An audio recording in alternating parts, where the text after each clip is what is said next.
Here we are. How you guys doing? This is the R&K podcast. Hello. My name is Kareem. And I'm Ray. And you can find us on @RAND, that's RANDK podcast at Twitter if you want to hit us up. For anything you want. And today, we're late as shit because, back to school and all that. I got kids. But yeah, so we're late to the party, but we wanted to, I guess the first thing to talk about is Charlottesville.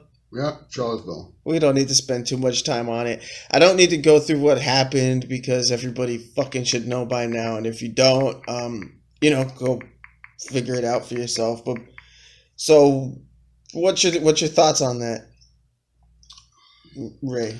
Like I said, when we were discussing it, I think it's just a bunch of rednecks, man. It's just small-minded rednecks that just ain't got no job, and they just want to be angry about something. So I guess they just wanted to protest, and I guess every once in a while you get the KKK or neo-Nazis or whatever want to do their little marches and protests, and then of course you have the opposition. But I think we all know morally that was just like completely stupid. It didn't even have to be done to take your car and run some people over. That's like so stupid, man. Well, yeah, what happened to Heather Heyer, I don't even want to talk about because that's just fucking depressing. That's just sad. Her legacy's gonna go on. Her mom is speaking mounds about her. She's a martyr now. They made a martyr out of her, So So. And and then Trump's response to that. How I figured it. I was laughing my ass off because at first I was like, oh, well, this guy, he pretty much condoned them by not disavowing them right away. I was like, that's basically it. And then he fakely disavowed them, everybody knows. And then he came out and then basically went back on that. And then he came out again and he was like, I don't agree with taking these statues down, which is what prompted me to look up when these statues were made and all that. In case people might not know, they were, they're more recently made statues. You guys can look up the whole history of those statues, but there is a very racist connotation behind the statues. And once I found that out, I kind of understood the other side because I was very much in the middle. I was like, well, why do you go there and argue with these idiots? You're just giving them fire. You're just feeding the trolls, basically. Mm-hmm. But then at the same rate, you don't just sit there and let people that are trying to espouse Nazi beliefs and racist rhetoric. You don't just let that shit slide. And I'm kind of happy that there are people that, will stand up against that before it gets too crazy, because if we did just let them march, you never know how big that'll grow.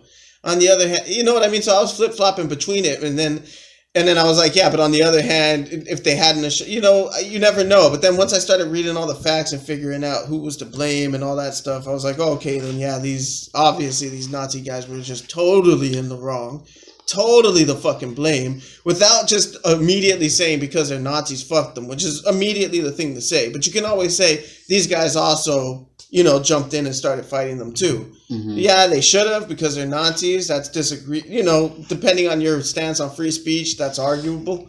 But at the same rate, it's like it's not just that they're fucking Nazis and they're just saying Nazi shit or racist or white power stuff or white supremacy shit. It's that they were also getting violent, attacking police, trying to mm-hmm. create an atmosphere of chaos and violence, which they're known to try to do online and things like that. And they get these kids young. I mean, I've been online for a long time, so I know a lot of these groups from a long time ago. And I know the history of a lot of these groups from a long time ago because I just hang out in these places. It's fucking hilarious to me. I don't know why. I have a dark-ass sense of humor, but you never expect it to get to the point that it did. And it's like, it's not just one group. It was a bunch of groups that kind of got together, which is what made it so kind of unprecedented mm-hmm. before. And why they got so boosted up and everything. But they immediately got shut down. They immediately got shown, the big fucking middle finger from everybody except for fucking Trump, which is the funniest thing. Because it's like, as soon as he came out and said that he agreed with those statues, and after I knew what those statues were for, I'm like, okay, so this guy is just like trying to prove he's racist.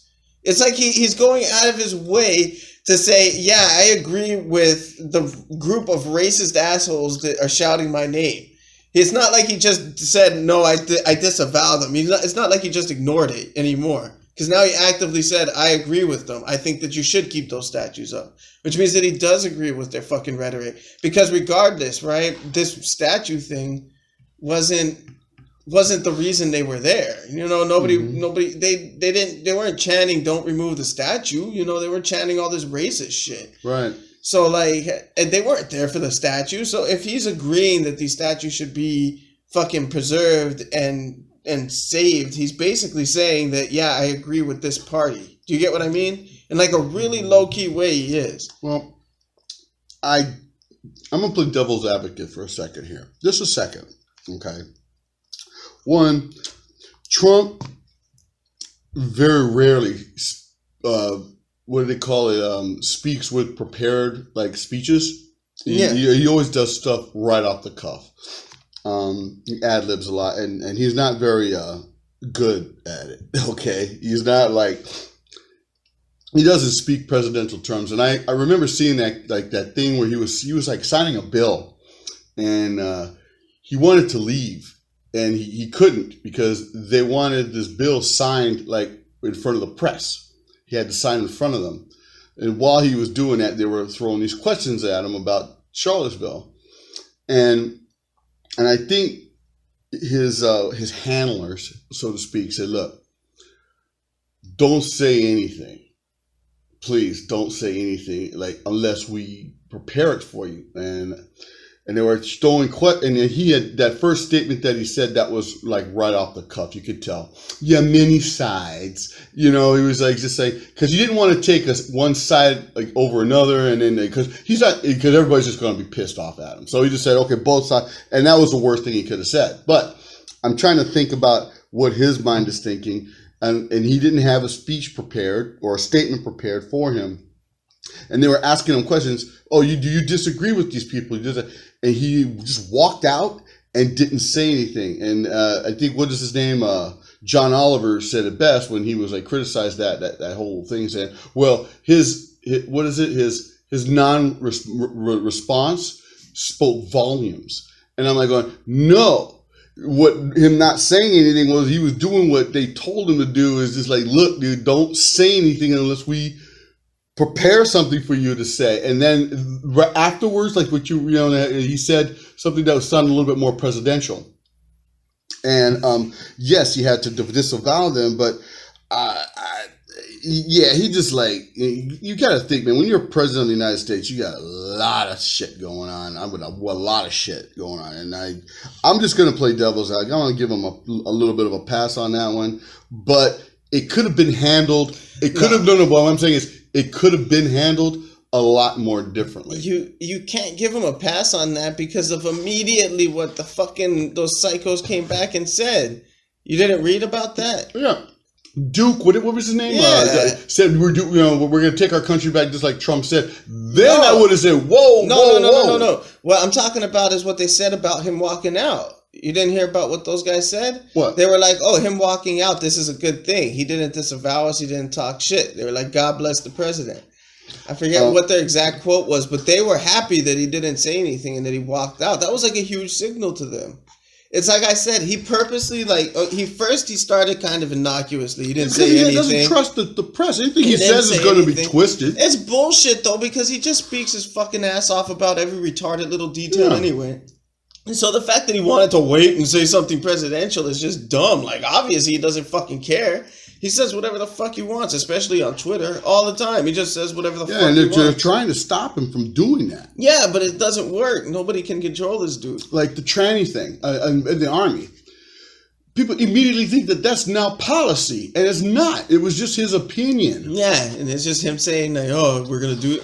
You know, and nobody even fucking knew until later on, and it's still, like, being worked through the whole process. Right, so it's not going to go anywhere. So it's like, but what I'm saying is that he may be a okay real estate guy, but he's not qualified to be the president of the United States of America. No, they need to get him the fuck out.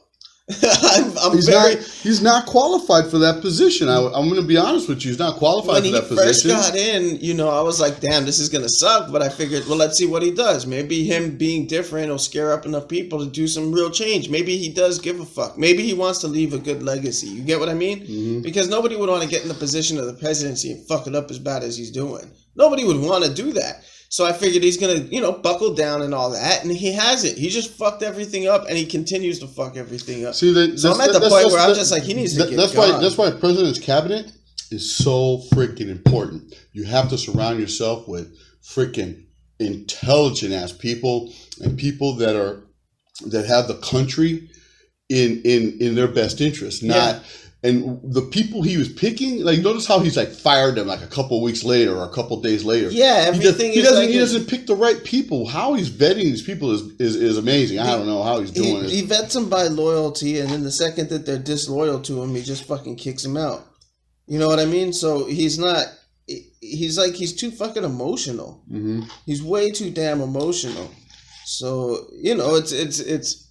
it's like I said, I'm at the point now where I just feel like they need to just get rid of him. He's fucked up too much. He's too reckless. They can't do it unless he breaks the law. And they're working that angle. Trust me, believe you me, they're working that angle like really, really hard. Yeah. But I think what's his name? That dude is Mueller or whatever, the FBI guy. Yeah. Yeah, he's really trying to dig up something on him. One of the people on the FBI committee thing left.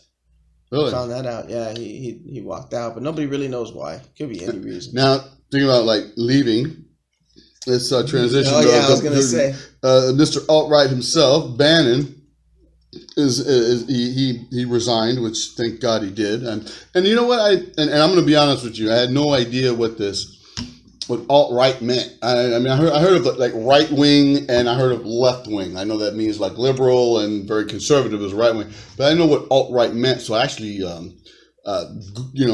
okay, Google, and what does alt-right mean? Seriously. Oh, I'm sorry. Seriously, and it came up with its own Wikipedia definition. See? You triggered my Google. I'm sorry, I didn't mean to activate your Google, but and it gave me the definition, and I go, oh, okay. So basically, all these racist, white supremacist groups claimed alt-right, and I'm like, okay. So why on earth would you pick your chief strategist Bannon to be part of your cabinet? That just made absolutely no sense. Maybe he helped him get in. I mean, he helped him get those votes. Yeah, he helped him get those votes from those people, and it's a pretty vocal minority. And and they vote in mass when they come out, so they really did help push him through. Not only that, but they're really good at like trolling people online and shit like that. So having that backup just helped him a lot. But the thing is that I think the only reason he's really gone now is because the Stormfront got taken down. Which is the other fucking, that was the main Nazi site before. Was a site called Stormfront. So that's where they would all post and everything. Oh, I thought it was Breitbart or something like that. That's Bannon's site. And that one's still up and running. Because it's low-key enough and it hasn't been burned yet. But it probably will sooner or later. But you see, the alt-right isn't just the Nazis and all that stuff. What it is it's people like Richard Spencer, which are like... They're really they want to present themselves as well off. They want to present themselves as wealthy, rich, well educated, speaking eloquently as of a higher class, which is why they deserve what they get. Why they deserve to have the better things and all this stuff, because they're better educated, because their family comes from a history of wealth that was originally given to them from this country. So they feel like it's not just straight up like, I hate to say it because they're not all rednecks, but it's not like redneck KKK where they're just burn the Jews and all that. They don't. That's not how they are. They're very quiet, and they do what they call dog whistles, which is those little quiet things like not speaking when you could speak. Like a good example of one was when when Trump gave that speech for the Holocaust, and he didn't mention Jews. And he's literally the first president since the fucking Holocaust to not mention Jews in that speech. You know, like it's the Holocaust memorial speech or whatever. Right. The president gives it every year. Every fucking president is giving it. Mm-hmm. And he went to go give it, and he didn't mention Jews in a Holocaust memorial speech. So that was a huge dog whistle to them. It's like walking off the stage. Like a lot of the stuff that he does, whether he knows it or not, is dog whistles to these people. Oh. And this is the fine line that somebody like Bannon plays, where he's able to say certain things like, we're going to make America great again by taking it back to its roots, which if you translate into their fucking speech, like I said, I've been around for a while with this type of shit. If you translate into their speech again, means we're going to take America back to being, you know, white owned, and we're just going to kick out all the all the different races, or kill them, exterminate them, whatever you need to do. We're just going to get rid of them. And some of them are willing to get violent, and they're just, you know, they're growing slowly but surely. But I don't know. You know, it's a tough thing because you don't know how many there are, but you know that the CIA is watching them. It's their big fucking concern right now. Both actually the FBI and fucking CIA, despite their difference in whatever they do, are watching these people. They're the number one terrorist thing. And, you know, like I spent a lot of time recently too looking up all those, all those statistics and stuff, and finding out who was committing the most terrorist attacks and things like that. And it is mostly those fucking alt-right psychopaths, like the people on the extreme end of fucking things that are like, they're fucking domestic lunatics, man. Domestic homegrown terrorists. So I want to pose a question, and this is a hypothetical question. So say we do. Say, let's just say hypothetically they get what they want. So they want to kick out all the Jews, kick out all the blacks, kick out all the Mexicans, kick out everybody. And this place is going to be nothing but white people. Okay. White people make up what? 10% of the population, maybe? 15%? No, they're the majority still. They're a majority? There's like more white people than there are than anything. people? Yeah. That's why everybody else is called a minority. I think of white people, there's not that many. No, it's because we live in LA. We live in California. This is a small part of the country. I've driven a truck through most of this country, and yeah, I guess you could say like in Kansas there are white people that work in McDonald's. You know, I'm telling you, there's a majority of people are white. So I'm sitting there like going, okay, then who's gonna do the jobs that we don't like? Like who's gonna harvest the who's gonna like pick whatever the harvest is, and who's going to mow the lawns, and who's gonna like do all the work that we don't like, and who's gonna play the NBA, who's gonna play the sports. I mean, it's stuff like that. I mean, there's so many things that minorities contribute to American society. You kicked all these people out, this country would not be where it's at today. You don't have to kick them out. There's a place in, I think it was Kansas or Arkansas, I don't remember, I was reading about it, where the prisoners serve the city. So the mailmen and all that stuff are fucking like active, nonviolent prisoners, basically. So, I mean, if you institute enough racist laws like they did with the drug war and all that shit, and you put a disproportionate amount of those people in jail, and then you enact laws that allow those people to serve the city, what have you done? You've actually basically brought back slavery. What do you think they want to do? You don't have the chain gang. They still have the chain gang. I'm telling you that, and I wouldn't have believed it if I didn't read about that fucking town. I need to look it up and I'll cite it for you. But it's still active, and it is an old fucking racist slave law that they basically like. Yeah, well, it will just they want their freedom. Well, we'll just fucking put them in jail, and then we'll let the prisoners work. And then not to forget, you have to kick out the Native Americans, the people who lived here first, actually. Because they they don't fucking like them either. They don't like them either. And I'm just sitting there thinking, wow, okay, so then now you're gonna have the Civil War all over again, because then that's what they want. That's what they're preparing for. And I also pose this question.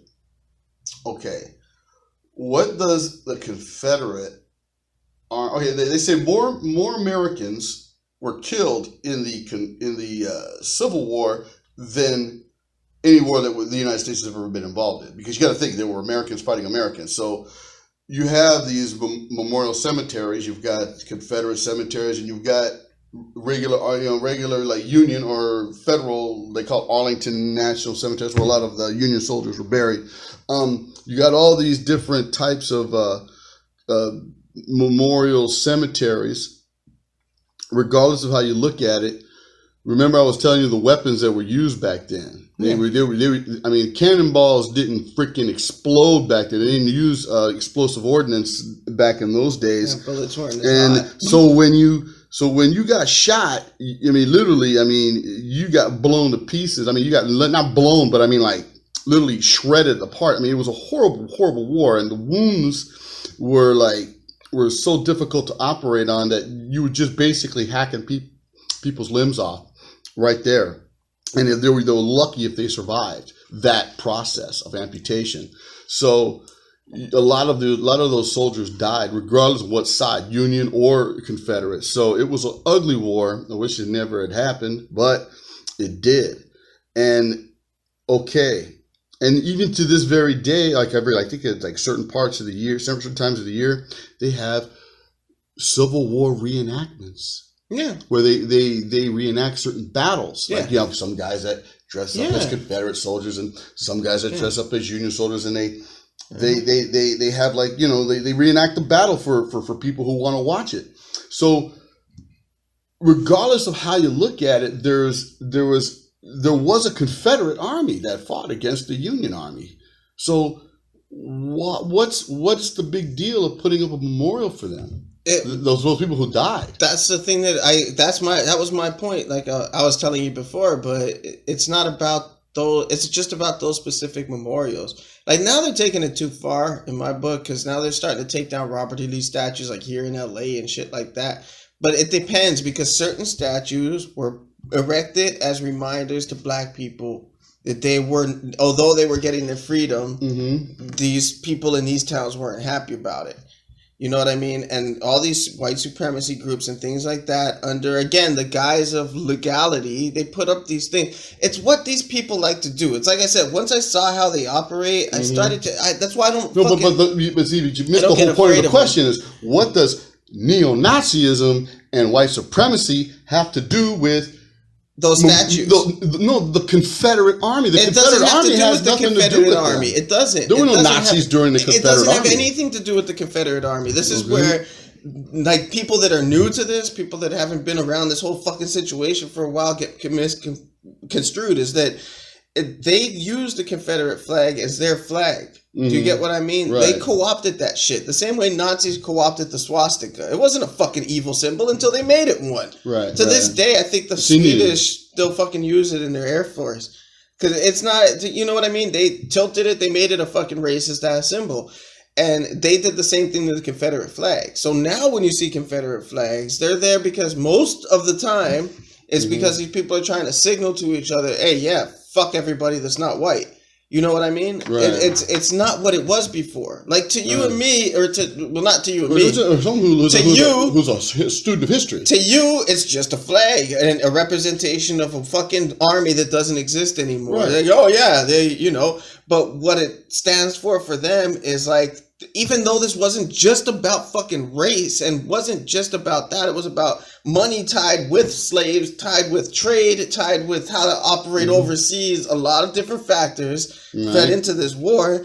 Like, they take this as, oh, this is just, these guys wanted to keep owning black people, so we're going to fly their flag because they wanted to own black people. So they don't take it as deep as, you know what I mean? Right. They just skew it to their side. They sit in their echo chamber hearing all that dumb shit, and then they never fucking look outside of, oh, well, what is the actual history of this shit? So to everybody that is in the know, it's a racist symbol, but they get away with it because like 50-year-old judges and shit like that are like you. They're like, it's just a flag from history. Why are you guys getting so worked up about it? And meanwhile, people like me are like, well, go on fucking line. Look online. Look at what these guys are using this flag to represent and say. It's not just what it was. And it's a lot of the things that they use are the same way. It's not just the fucking swastika. It's not just the Nazi salutes. It's not just that flag. It's those statues, like I said, they were erected for a very fucking racist reason. And again, people can go look that shit up on their own. I'm not going to baby everybody, but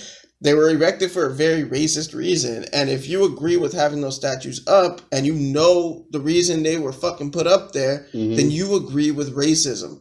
flat out period. If you don't know, if you're like you and you just go, oh, it's just a fucking statue for history, then of course you're not guilty. What do you know? You're completely ignorant of the statues, like I was. And so this actually spurred me to look that up. And then I'm like, oh, okay, I now I understand why people disagree with these statues. You should fucking take them down. You should rename this park. A lot of black kids go here and they know this history now. So imagine you're walking through this shit, and every time you go through it, for you, I think one of the most things you're proud of is your army service. Right. So imagine, every day you're walking by a fucking statue with somebody spitting on a soldier.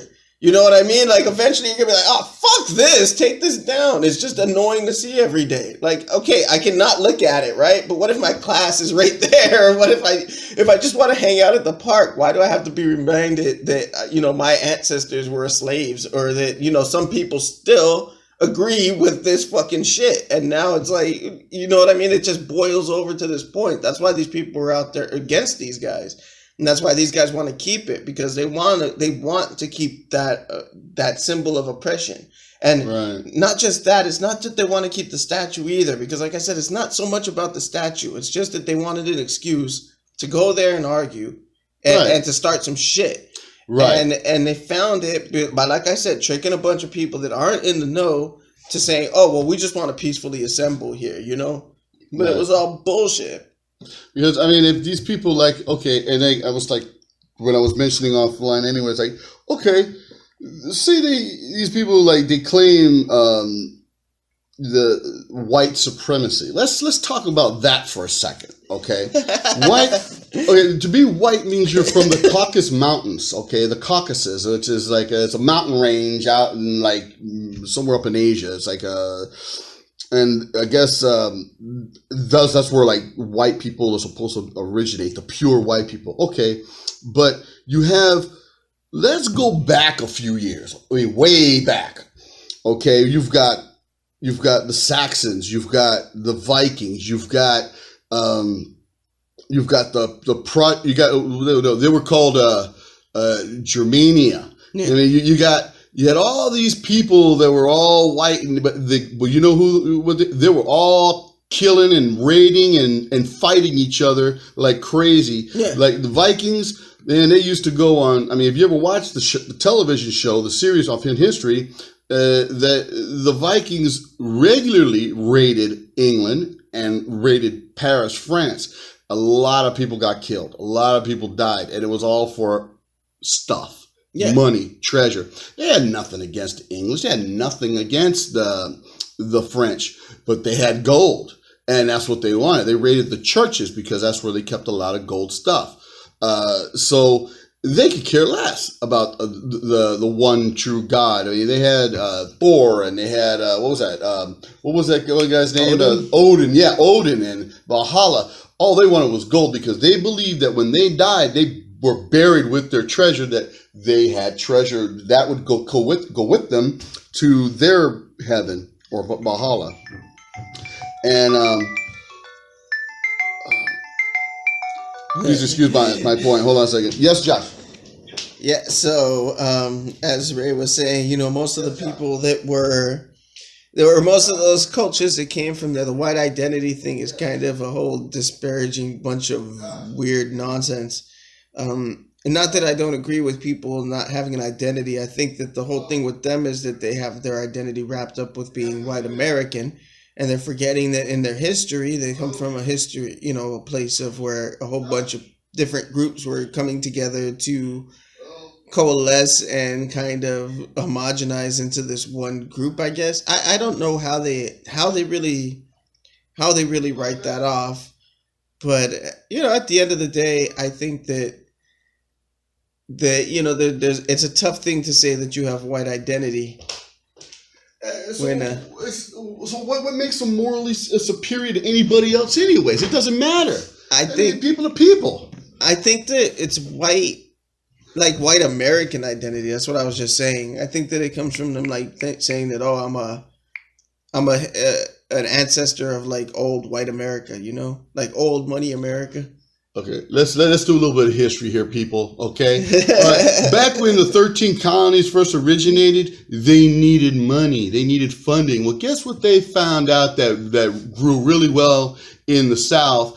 and they needed, and they needed money to succeed from England, which was cotton and tobacco.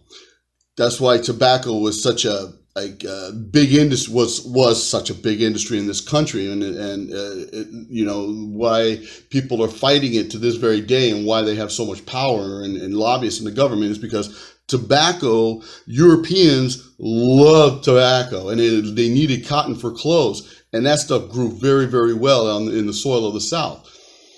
Well, back in those days, slavery existed, still back in those days, unfortunately. And, the Portuguese was bringing them over, and they needed somebody to harvest, to work those fields. And that's what they used until the Revolutionary War happened. And then, of course, after the Revolutionary War, it just kept going, and we needed funding. And we still got a lot of funding from that. A lot of taxes was from that.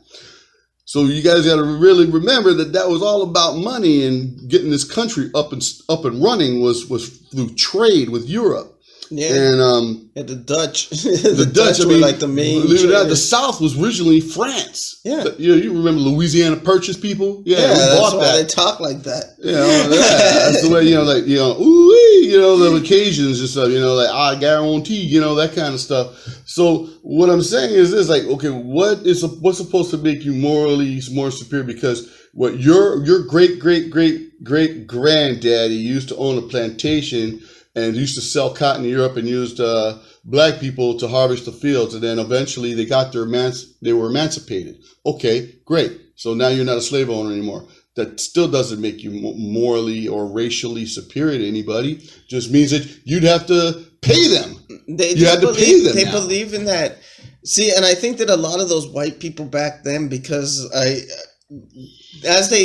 lot of people should know or maybe not know, is that the Dutch were the main ones picking up Africans, and the way that they knew they could is because they had been doing it for fucking ever. And the Africans were selling each other to the Dutch in trade whenever they would lose battles over there. Right. They would take their tribe. They go, hey, those guys over there. Yeah, they would enslave them, and they would sell them to the Dutch, and they would tell them, they're not fucking people. You don't have to treat them like people. They're dogs. They're animals. And they would tell them that. And these guys would be like, oh, all right, fuck them then. And they would treat them as such. And they would come over here and they'd be like, look, we got these people. You don't even got to pay them. They're basically like fucking hiring a mule that's almost a human. And that's how they would think about black people for a long time. And I'd like to think that one of the main things was once a few black people started learning how to fucking read, and they were like, hey, wait a second. Wasn't there like a famous senator or congressman who married a black woman, back in Abraham Lincoln's days? Oh, there was a bunch, man. There was a bunch that actually ended up marrying him. They interbred quite a bit because this is why I'm saying that I like to believe this is the true history. I haven't done enough, but I've done a little bit of research, and from what I've understood, at least the people that were cool, they were like, oh, we didn't realize you guys were this, that you could be fucking educated. We were being told you were fucking animals this whole time. Shit. Sorry, a few of them took care of them, and this is when you have how they say George Washington fucked a bunch of slaves and stuff like that. Some of them were just insane people that thought they could fuck what they considered an animal that was basically a human. Some of them were pretty fucking gross, but at the same rate, there was a few that if you read enough, you'll find them that were we had no fucking idea. It's well, how do you not know they're fucking people? Think about it. They came here from a place where the language is different. The culture is non-existent. They've never seen what a plantation or anything is. They don't know how to communicate at all to these people. You know what I mean? What are you going to fucking do? How do you tell this person, dude, I'm a person? And it's the same thing. People say, well, fuck, it's a human. You look at a human, you whoop it, you see it cry. Well, they saw donkeys cry. You think they gave a fuck? They worked donkeys till they died back then. They didn't give a shit. Animal fucking niceness didn't exist. They didn't give a fuck about animals back then. This was a different time. And when you're looking at these people, you're like, well, it's like a monkey, I'm not going to feel bad if I taser a monkey and it starts crying. That's their attitude again back then. But these people originally came from England and places from Spain and from Germany and places like that, France. Yeah. And so They don't have black people out there. No, and not only that, they would have fights where the goal was to rip out each other's eyes and shit. You know, like they were lunatics. Like, I mean, back in the Roman days, they would throw them. You know, they would they were gladiators. They fought each other to the death. I mean, I'm telling you. So it's like you got to take it back to their mentality, and I think that a lot of black people need to understand that. You know that. Yeah, it was a fucked up time, and yeah, there is blame to be placed on certain people, and it's not a history that you should forget. But at the same rate, you have to understand it. Don't just blindly hate. Try to understand where you need to place that blame or where that attitude needs to be placed. Because to me, it's like, well, yeah, the Dutch were probably mainly to blame, but then they go all the way back to the Africans, which are the main ones to blame because they're the ones that saw not the most profit, but a way to eliminate their enemies. Exactly, and they're the ones that take advantage. So back to go back to the original point. Like, okay, so basically these white supremacists, Ku Klux Klan, neo-Nazi guys, they're all idiots. Yeah, they're just idiots. They're small-minded, basically what they call ignorant people who are just, they're not happy where they are in their lives right now, so they want somebody else to blame. Yeah. And it's easy to blame minorities for that you're living up in the Appalachian Mountains, screwing your sister, you're screwing your sister or whatever it is, living like a hillbilly. I mean, I don't know. This is the thing to me though. If these assholes went up into the Appalachian Mountains, those Appalachian people would beat the fuck out of them. They're tough ass people. Though. They're not just they just want privacy. You get what I mean? They just want to be left alone. They don't give a fuck about race or none of that shit. Yeah, they're a little bit racist, but that's because they come from a backwards ass town. You know how to approach them, right? They don't give a fuck who you are. They're not.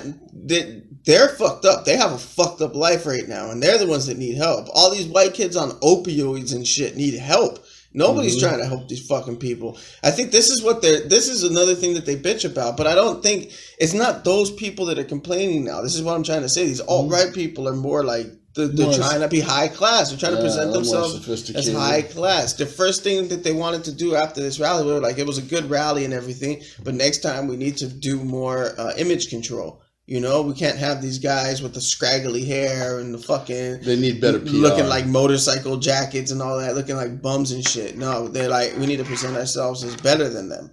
And that's how they do it, by taking advantage of that, the low-key class system that exists in this country. And in claiming the Confederate Army, which I think does them an unjust... historically does them an unjust... Yeah, of course, yeah, they lost. They lost... But there's still Americans that died in battle. Yeah. I mean, we memorialized. I mean, put it this way: Memorial Day, which is a national federal holiday, doesn't soldiers from the World War II, Vietnam, Korea. No, it's all the way back to the beginning. It goes all the way back, excluding the Confederate Army. It does not say that. It's all fallen soldiers who died in battle gets that day memorialized. Because not everybody in the Confederate Army was fighting for slavery, No, they weren't. Not everybody was fighting for slavery. Not a private, not a sergeant, no. And again, nobody's saying all of that. You get what I mean? It's not about that. It's about, like I said, the specific history of these statues. When you look back at the complaints that these kids filed and you look back at all of that, they're not saying, well, take down all of history and fuck these guys. No, they're just saying, get rid of these statues because we don't want to be reminded of this, stupid, crazy bullshit. But Robert E. Lee, but this is the thing though. Robert E. Lee was like... Nobody's hating Robert E. Lee. This is my point. Weren't they specifically talking about removing... It's the statue because that statue symbolizes a point in time where these racist people were trying to remind black people that they don't deserve their fucking rights. That's what I'm saying. Fuck all the history of the person and all that. It doesn't matter. It's the symbol that it stands for right there in that place, in that position at that time. Nobody's saying go back and take all the Robert E. Lee statues down. They took it too fucking far now. This Antifa and all this stupid fucking retard Black Lives Matter fucking morons took it way too fucking far. Because these kids were just like, dude, we're just being reminded that this horrible fucking thing back in like the 60s happened. Where when we were fighting for our fucking rights and freedoms, they were still trying to put up statues reminding them that the Confederate, like I said to them, to their symbolism, that it's reminding them that, oh yeah, you guys were fucking, you don't deserve your rights.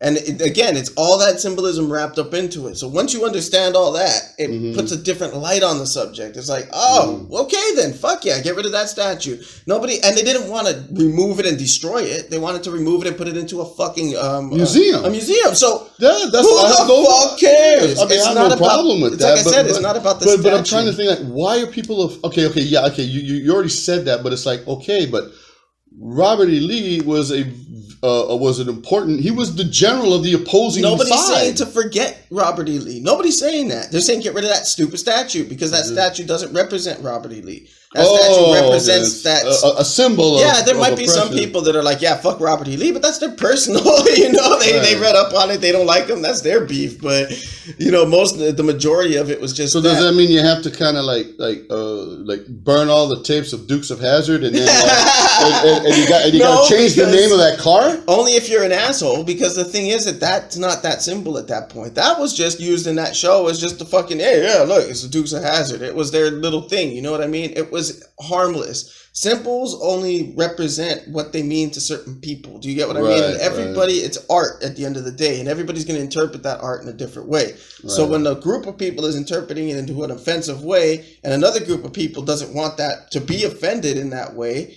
and they outnumber the group that's trying to offend them, they vote that shit away. And that's what happened. And these guys are complaining about that. And they're like, no, well, that's what they say they are. But at the end of the day, it's just all about that whole fight. But let's go back here to Los Angeles now. There's supposed to be some sort of a memorial on private property, no less, of fallen Confederate soldiers. It's not a statue of a particular person or something. It's just like some memorial of the Confederate Army. It's because there was some Confederate soldiers who I guess basically they were called the Sisters of the Confederacy or something like that. I think this is like some little organization, and they had a memorial put up. Well, somebody had defaced it and sprayed graffiti on it and said no. So they had to, in the middle of the night, it was whisked away. It was gone. It's gone. That's all. I don't know where it ended up, but they've been doing this all over the United States. This is what I'm saying. Every city that has any type of memorial to the Confederate Army is now have to be removed. They're taking it too far. There's no point in all of that. Do you get what I mean? Not all those are symbols of hate. Some of them are just symbols of misguided Americans. You know what I mean? That fought for the wrong side and they lost. Yeah. But like you said, they were still Americans, and some of them were just wrapped up in some shit they had no idea they didn't even begin to understand. So, of course, to blame all of them and as they're dead is like the most coward thing you can fucking do. You know what I mean? Blaming the dead, right? What the fuck is wrong with you? They can't defend themselves. You fucking and at the end of the day, they're still, no matter what, Union or Confederacy, they were still American soldiers. Yeah, and you might disagree with them, but that's what our country's about. You can disagree peacefully. You don't need to go fucking piss on a grave, which is essentially what they're doing. That was the same as what a lot of the hippies were doing back in the day when American soldiers were coming back from Vietnam. Yeah, it's bullshit. They treated them like crap because they, of course, they had to kill women and children as well. Everybody was wrapped up in that war. It was an ugly war. All war is ugly. Yeah. There's never, the way the media now tries to play these battles and these wars. Trust me, I was there, and I'm telling you, it's not as sanitized when you're there. It's not all that sanitized. It's still bloody. It's still ugly. It's still, it's ugly. It's war. It's war. So that's why you should never ever. They say a smart general should always try to figure out how to not wage war. Yeah. A good general. Yeah. Always tries to figure out on ways not to engage in war and try to use words, diplomacy. It has to be exhausted first before anything else. That's why we have diplomats. Well, your good generals, your wise generals knows, okay. They know how to use everybody in their they know how to use. Which includes a lot. A lot more than. That's why I'm glad Trump is not really even though he's our commander in chief for now, He's not running shit because, like, with North Korea, I'm just going to say a little something about that. Notice how it hasn't escalated. Notice how it hasn't gone anywhere. He was just talking a bunch of bullshit. That's all it is. That's all it was. I told you. It's nothing to worry about. Because, stupid North Korea. Because think about it. To commit, I mean, you got to think about what you're doing. You are committing Mr. and Mrs. Jones that lives on Elm Street, their son, to battle. Yep. And they are more than likely going to die when you wage war. And you got to think about that. No, not just that, but you're signing a death warrant to South Korea. And that too. So you're thinking this should not be taken lightly. A decision like this. Yeah, you could. You'll be met with fire and fury and blah blah blah. Yeah, you're just talking shit. Yeah. But everybody's all like scared. They've been doing this for years. Yeah, that's people that don't understand. Trust me. But when we start seeing like armies maneuver and things gathering up and things are launching in the air, that's when it's time to start getting worried. You know what he said that fucking pissed me off? Because it was, for one, an outright lie, and for two, just, again, he's trying to prove how racist he is. He tweeted out this thing about General Pershing. Okay. Did you hear about that? No. He was like, look into what General Pershing did in Thailand. They had 55 terrorists. And I watched a video of him explicitly explaining this story, right? And now I'm going to tell you, I actually looked this up and found out how much bullshit this was, and it really pissed me off. Because, he tells this story. There was 55 terrorists, Muslim terrorists, Islamic terrorists fighting in the Philippines against General Pershing, right? Okay. General Pershing they were called like the Morai or something like that. The Morai, okay. Yeah, it's a weird little name. Don't quote me on that, I'm probably wrong, but M something. Anyway, so he said they had 55 of them, right? So General Pershing caught all of them, he lined them up, and then he took a bunch of pigs, right? Slaughtered the pigs, dipped all their bullets in the pig blood, executed 54 of them, and then gave the 55th a pig blood covered bullet, and then sent them back. And he's all like, and they never had a problem with terrorism for fucking another 35 years, right? Which, so that's complete fucking bullshit.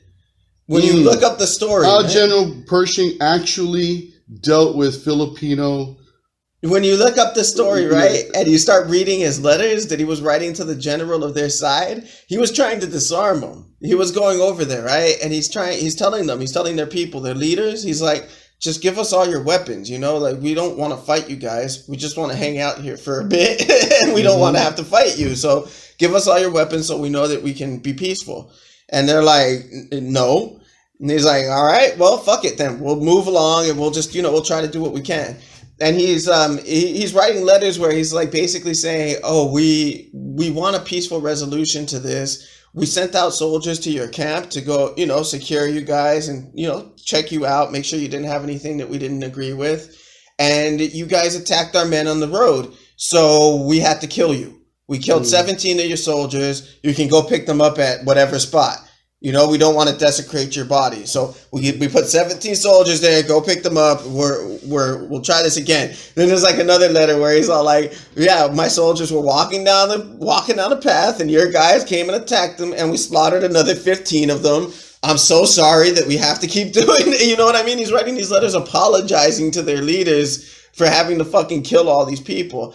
So eventually got to a point where he did get upset, right? So he took one of the people he captured and he took a bunch of pig's blood and he basically rubbed the guy all over it, rubbed it all over the guy.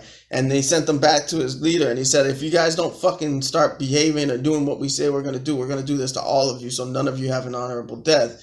And then that like worked fucking wonders. So a bunch of other generals started doing that too in the area, or leader, like captains and all that in the area. And one of the captains went rogue, and he did basically that thing that Trump is talking about, but not nearly as brutal. You know what I mean? Like he slaughtered a couple of people, but this is getting to a level of just like, okay. Can I read this thing? I think this is what you read. Okay, yeah, this was what they call an urban legend or a fable of what he had told. It was in Trump's telling, Pershing fought Filipino Muslims with little remorse at a campaign rally last year. Trump told with evident relish of how Pershing captured 50 terrorists, dipped 50 bullets in pig's blood, lined up his captives, and then shot 49 of them, letting the last one go to spread the news. And for 25 years, there wasn't a problem, okay? Trump concluded. Now, apparently, they, found some, evidence, and they have noted that the basis for believing that anything like this happened is extremely thin. They had evidence suggesting that some militants were buried with pigs, but not that Pershing was involved. And by the way, he was a captain at that time. Yeah, captain. It's hard to imagine he would have been.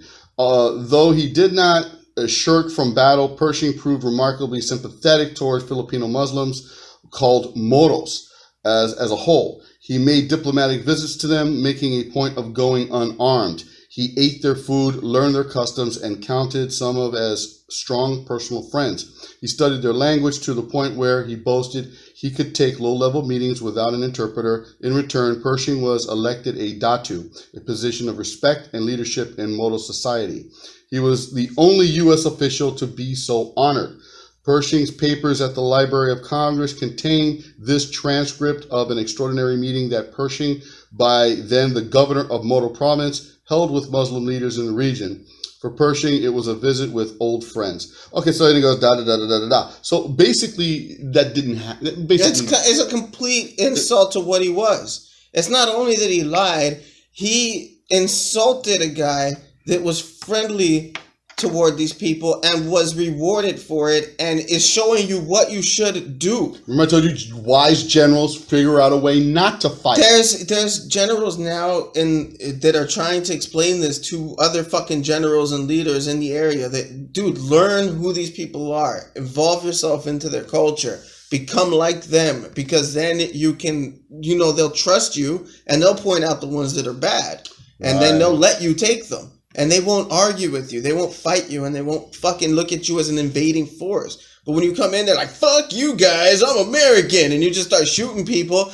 Who's going to respect that shit? Like, it's dumb warfare versus knowing how to actually effectively end a fucking war. You can't, there's either assimilate or there's die. There's only those two things. And at this point, those people over there don't see any way to assimilate, because we're not giving them any reason to. We're not saying that, oh, look, Americans will accept you and will show you love and will show you respect and all that stuff.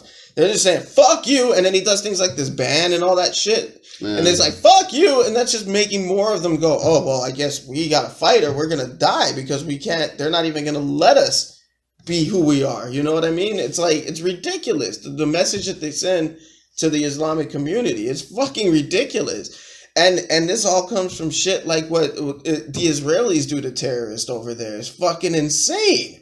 It's insane.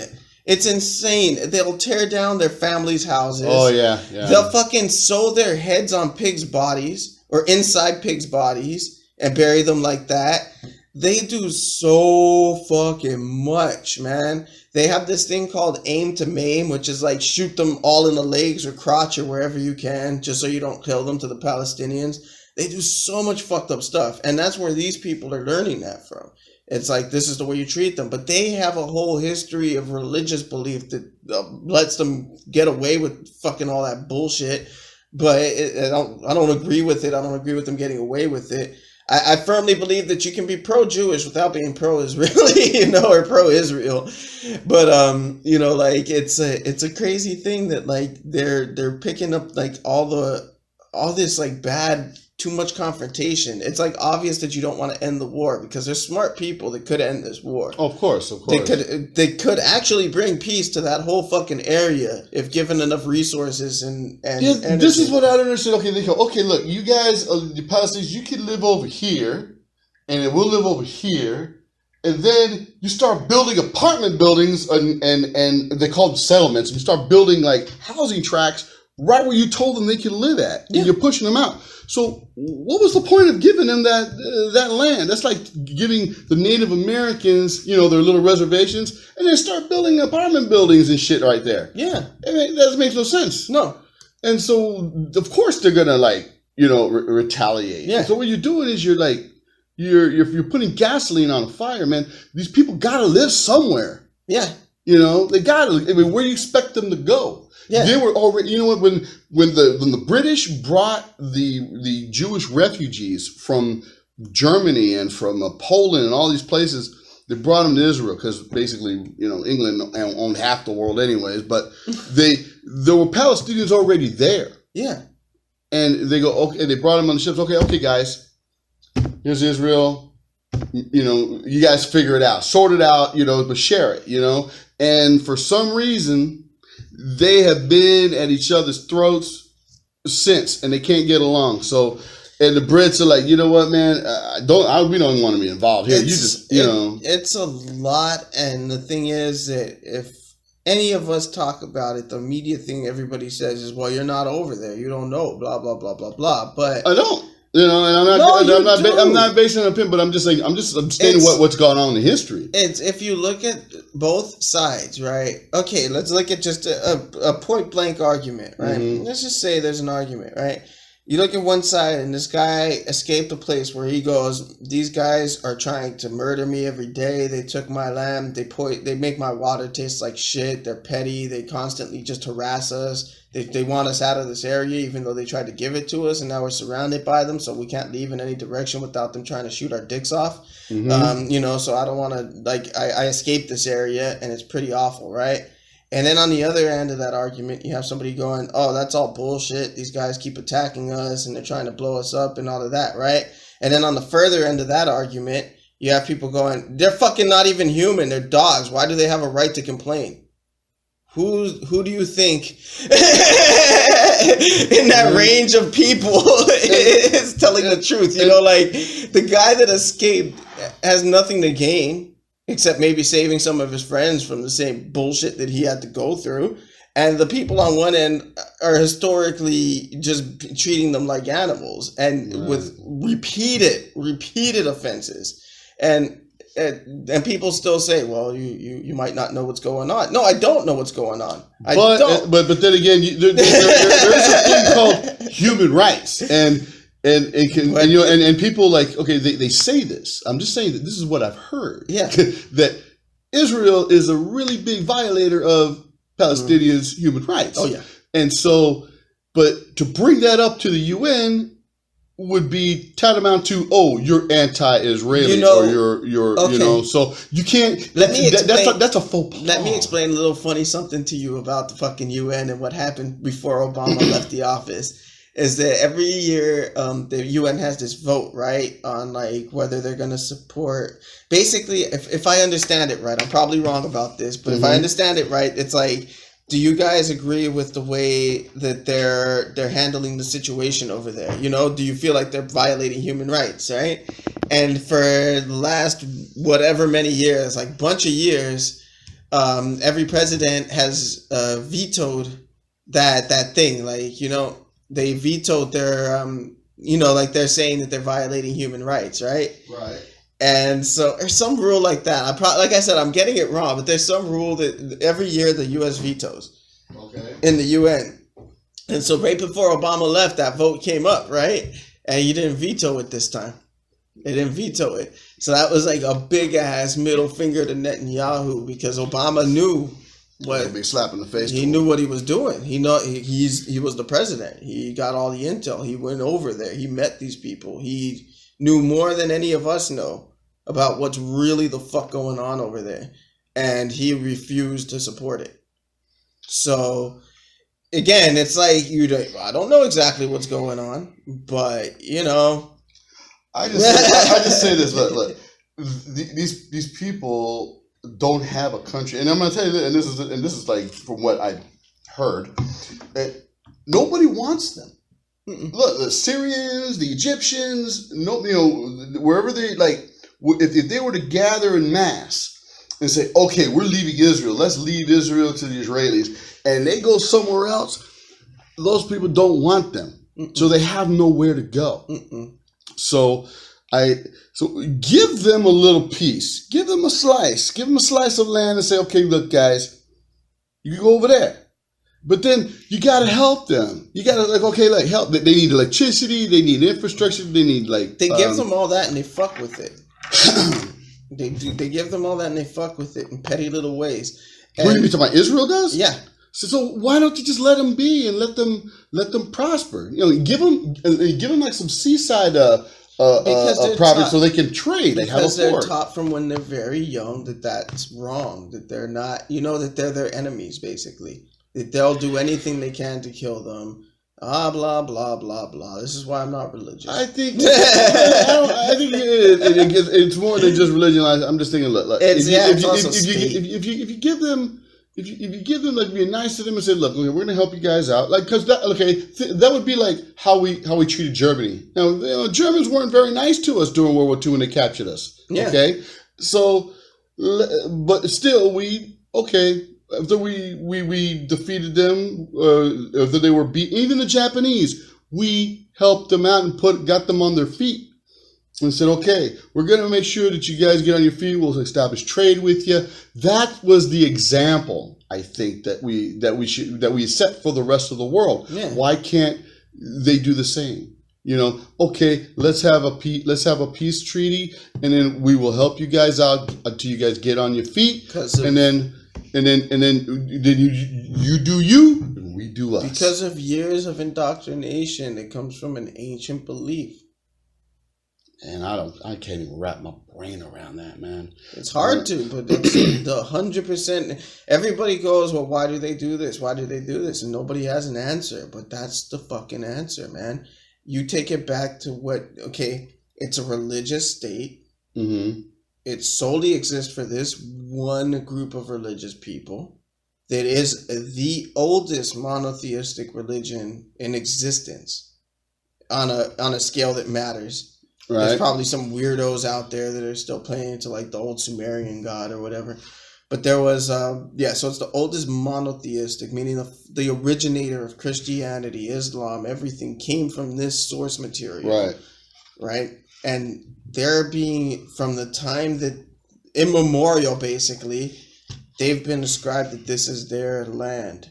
And that's what they're taught from a long, long, long time. And when they're born, they're taught that. When they're taught that. I've had people tell me, look, I'm not racist, but I just want my kid to go to school with only Jewish people or only Israeli, and I don't want them to marry anybody that's not Jewish or Israeli. And, what's funny? My grandfather, who came from Spain, was Jewish. Yeah. He's a Spanish Jew, and my grandmother, she's Catholic. And guess what? When she was Catholic, he's Catholic. That's just how it worked. I mean, I don't know much about Puerto Rican women and their head, but no. Yeah, that Jewish stuff didn't fly. In Mama's house. Yeah, but that's not, you know what I mean? That's not the people I'm talking about. You know what I'm saying? But I mean, you have to give, what do they call it? At the end of the day, you have to, not concede, but what's the word I'm looking for? Compromise. You have to compromise, man. Sometimes you have to take one on the chin. And to some degree, I mean, I don't blame anybody for it. I don't. That's fine. Whatever you want to do is fine. It's not like they fucking hate anybody. They're just like, no, I only want to associate with my own kind. But that in of itself is that's xenophobic, actually. Yeah. It's not so much racist. It's just xenophobic. So it's like, but again, fine if that's what you want to do. But it's just like, this is like I'm saying, and this is just like the average casual, like Israeli person. It's not even like the most hardcore, because the most hardcore get very fucking, they just... I've met a few of them because of the industry that we're in. I've met a few that are... They smack us for having this conversation. You know what I mean? Some of them are actually they're kind of dicks. Yeah, so... Like, okay, one time I got on them about it, like there was... two of the one of them was a salesman and another one was a vendor. They're Israelis, and I'm the guy who takes care of the accounting, and the disbursements and payables. And Leo and the other guy, they were like arguing about about the amount, and they're just gibbering and jabbering in Hebrew. I wasn't understand a word. And I finally told Leo, I think it was the next day, because I was kind of pissed off about it, but I told him, I said, Leo, next time, You want to talk to somebody who's Hebrew in front of me, and you're arguing them, and I'm involved in that conversation, and you go Hebrew on me. That's not going to fly. I don't care. I speak English. We're in America where you speak English is language. Out of respect for me, speak English so I know what's going on in the conversation. So you know. I'm not. If we were in Israel, I could understand that, but I'm not a second class citizen, so I shouldn't be treated as such. It's not about that. It's about the fact that if you have to do business, you have to do it in the the language that everybody understands at that point. Even if you were in Israel and they knew you only spoke English, they would probably speak English. Of course. It's like, but it was the thing was, it was rude. Yeah, I thought it was rude. Yeah, if you're involved, it's extremely rude. If you're not involved, who the fuck cares? Of course, yeah. But I was like, I needed to know what. What amount? What amount? I'm like, oh, okay, but they're like telling me, I'm like, going, gosh, and I had to walk away because one, they were stressing me the hell out, and two, I couldn't understand what they were saying. So it's like, look, some of them could be like I said, it's like he goes, oh, but we get passionate and we get. And I'm like, oh yeah, I understand that, but you can be passionate in English, so. I understand that part, and it's like, but what I'm saying is, I understand about the nationalism, all this stuff. So we kind of strayed off a little bit off of like a side street with Israel and Palestine, but with this alt-right thing, I mean, it's like I think we're just giving these people way too much attention and way too much press because. If you make them if they're insignificant and you make them insignificant and you don't give them all this press and all this attention, then they become bigger than what they should be. You know what I'm saying? Like, okay, you know what? Like Lindsay Lohan. Oh, remember Lindsay Lohan was going through her problems? She was doing she was getting into trouble, and every time you give her press about it, you made her larger than life. But here's the thing.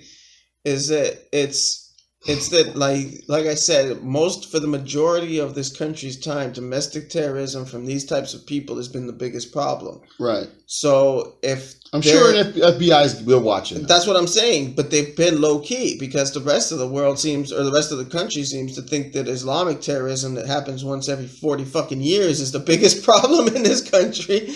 But when it's these guys, well, it's been a little more recent lately, like every 5 years or so. But anyway, but these guys with their daily attacks, weekly attacks, monthly attacks, and things like that, it's good that they're being brought to the light because they're doing it anyway. And this is my thing, is that they were doing it in quiet before. So this will take the attention off of who they're trying to put the attention on, which is Islamic terrorists. And this will put the attention on these guys, which needs to be on. Right. Which is these fucking right-wing lunatics. Because now the mom that was just sitting in fucking home watching the news, whose son is sitting there with, with the racist symbol of a Confederate flag or iron crosses or things like that didn't know about this shit, is now going to see it on the news and go, what the fuck is my son doing? And maybe beat the shit out of him or turn him into the cops or call the feds on him or something. You know what I mean? There'll be no ignorance as an excuse. Right. Do you get what I mean? It'll be like, no, you obviously knew. You saw that rally, right? You saw the symbols they had. No. So, you know what I mean? I didn't. I'm just saying, if you're at all concerned about your kids and where they're going and you see that kind of attitude and you did look at this rally, it would be something that you would be like, oh, I wonder if this is something my son's into because he acts weird. And, and then you go and you look at his room and you go, oh, fuck, yeah, he is. And like I said, you could smack some sense into him or turn him in or whatever. So I think it's good that there's light being brought to these people because it's shutting them down. And I think it's good that, Stormfront has got shut down basically completely. And when it comes out, it'll probably be self-hosted at somebody's house, which means it'll be easy to hack, which means it'll be easy to create a database of these people, which will be good. And then, with what's his name, Steve Bannon leaving, he's going to do all fucking shit he can to cause all kinds of problems, which he can do, which I'll get into next time because there's a lot that I know about that he can do that we didn't get a chance to talk about. But to me, it's good that they're being brought out and that they're gonna, that sooner or later they're gonna have nowhere to hide, and then eventually they'll be shut down. And to play what they call it, devil's advocate one more time, just so that I watched this little documentary on Donald Trump, kind of did like a little history of him. who the pastor of his church was when he was a kid, right? You told me, but I don't It remember. was Robert. I think his name is something. His last name is Peel. How to win friends or something like the power of positive thinking. He's the author of the power of positive thinking. He was a very, very big influence in Trump's life because he after church services he hung out with I think his name is Robert Peel. I'm trying to think. It's not important. It's not important, but this guy, he's a very, very famous author on positive thinking and how to win friends and influence others. So I just think it's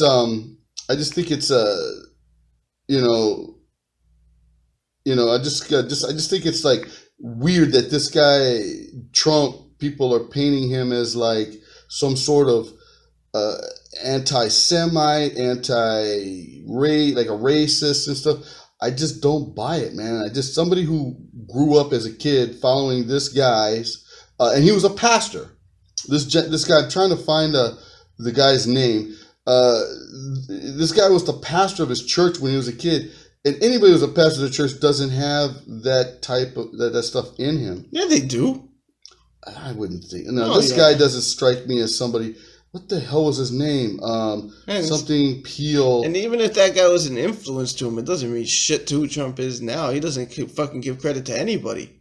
Even his dad, who gave him all this money and saved his ass and gave him the name that he has today, he still only says he gave me a small loan. $1 million. Yeah, but you see how he just dismisses it like he got no help. He doesn't. He firmly takes credit his father did, right? He made affordable. He was the gentleman who made affordable housing for soldiers coming back from World War II. Yeah, that was his real estate. That was what he did in real. He wasn't some guy who made those high rises and only catered to the richest to rich people. No, he was like about the regular guy. The soldier coming back. And I just want people to remember that was who Donald Trump Sr. was. So he was he was supposed to be a really nice guy, and I don't know. He's the one that looked at Manhattan and thought I could make some money there. We're running over. We're already at 1:11. Okay, you know what? We need to wrap it up. So once again, you can find us on our ANDK podcast on Twitter, and if you're listening to this, then you already found out where we are. But so enjoy boardisit.com and have a great night, you guys. All right, late. Damn, what the hell was it?